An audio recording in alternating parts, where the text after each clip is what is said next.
So right Mm-hmm. now, I wanted to work on this topic, and this Mm-hmm. is the topic. It is revitalization of a heritage site, Surla Mosque, that is located in Goa. Mm. So, Okay. yeah, this is about me. I already gave my introduction, so I would like to skip this slide.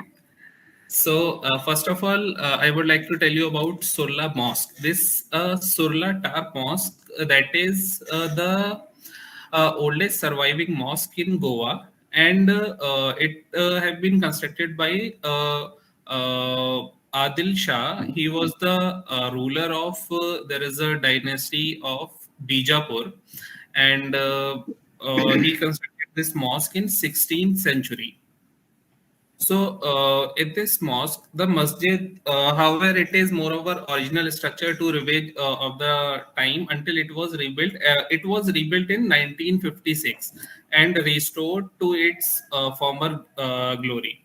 So, and there is a water tank in front of this masjid, and that water tank is sits at the foot of this mosque. I will show pictures for that.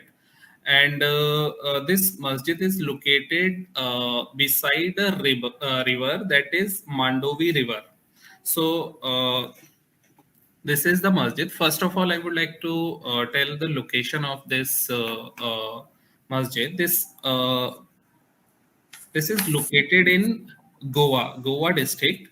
This is India's map. Here, somewhere here, you can see my cursor. This is Goa, and this is whole Goa. In the Goa, this is one village that is Bicholim. In that Bicholim village, there is this mosque, and here you can see the exact Google map for this mosque, and it is beside this river. This is Mandovi River. So where this mosque is located, the place is that is a green lush forest kind of place, and there is a river beside, as I already told. So yeah, one more thing. In Goa, during that Adil Shah dynasty, he built so many mosques in Goa. But some mosques are still surviving, and there is another masjid that is White Safa Mosque, and both mosques are quite similar. So, because of that White Safa Mosque, that is nearby to that Goa's most happening place, tourist place. So people mostly visiting that place. So that masjid is little bit maintained, but this masjid is not maintained. And recently, a government announced this masjid as a heritage site. So. This is the history I already told. This built in the rule of Ibrahim Adil Shah of Bijapur. The mosque is stand in the stunning setting surrounding by lush green palm and the river Mandovi behind it. The tank of the mosque is built in laterite with beautiful arches, and it's mostly used by cattle for water today. So this is the water tank in front of masjid. You can see here. You can see the arches. There are some steps to going down, and this is the water tank. So this water tank is before it was connected to Mandovi River, but right now I think that that drainage and that connection is blocked. So this is the current situation of this masjid, and behind this masjid, one dargah is also there. That dargah is famous for this. The name of that dargah is Pira Dev. It's famous as a name of Pira Dev, and they called it Pir, Sufi Pir. So, and the difference between this masjid and other masjid is here both, as you know, in India there are so many types of religion, like Hindus community is at larger scale than Muslims, than Christian. So in this mosque, everyone, all religions people will gather for the peace, and everyone visit this mosque, and namaz also is happened at as per timetable, but other religion people also visit this mosque. And yeah, this is just for the reference. This slide. This is, as I told, the White Safa Mosque that is located in Ponda, Goa. So this White Safa Mosque, and whichever topic I am taking, Surla Tar Mosque. These both mosques are quite similar. The design and surrounding, and this water tank also. So these both mosques are quite similar. This is also built in 16th century, and this also built by Adil Shah. So this is only for the reference. Now, this is the image. You can see this part here. One white part is visible. This is the part of mosque, and here this is water tank. Behind this mosque, there is a river, Mandovi River, and this mosque is in the middle of some kind of forest. And right now there are no proper way to reach, and only some pathways kind of roads are available there, so we can reach by that only. And behind this mosque there is a one ferry point. So, yeah, this is one more thing. The name of this mosque, Surla Tar. So, the word tar, during in Portuguese, the word tar means the ferry point of the village. That's why the name of this mosque is Surla Tar.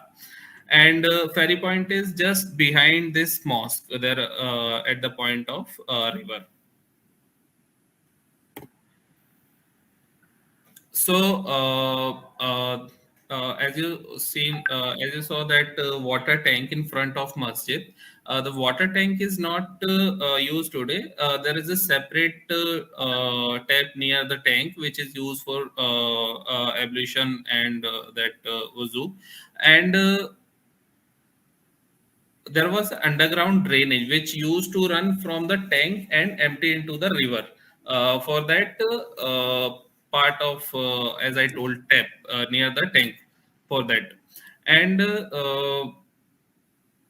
one student's name is Tinusha Pereira, a student of Goa College of Architecture.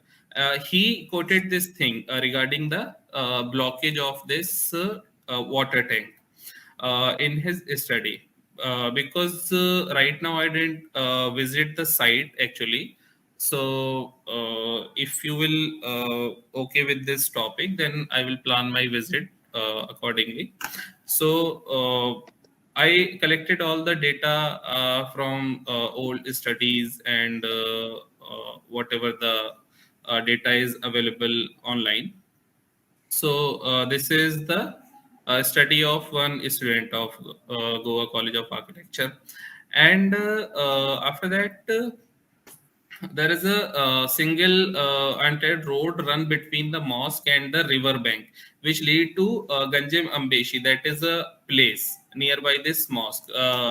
And from that road, two-wheeler can pass over this narrow strip with ease. And there are horses served as the mean of passage on this route. And yes, to reach that mosque, we can take a boat from Panji. Panji is also a location that is other side of this river. So we can reach by ferry, and with that ferry, they got all the daily needs thing, and there one caretaker is also there in mosque and dargah. So for their daily needs things, they got from the this route, ferry route. And This I already told. The place is open to both Hindu and Muslim, and we have been visiting it for years. This is the perfect example of communal harmony in Goa, and this is said by a resident of Surla.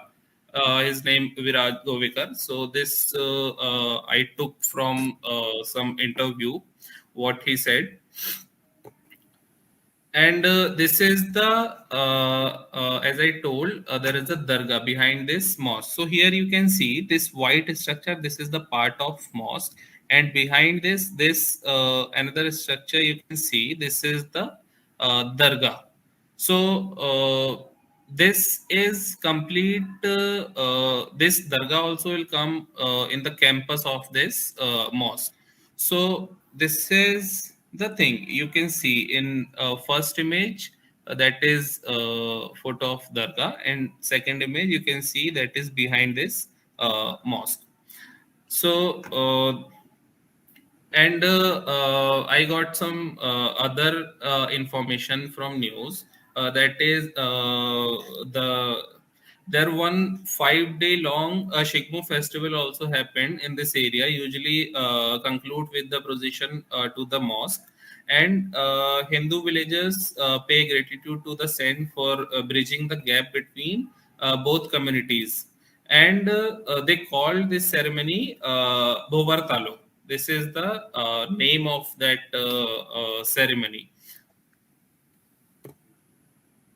Now, I would like to come to my aim of research. So, the aim of this research is to propose a proper plan, theoretical and architectural, for the conservation of this heritage site of Surla Tar Mosque that is situated in Goa.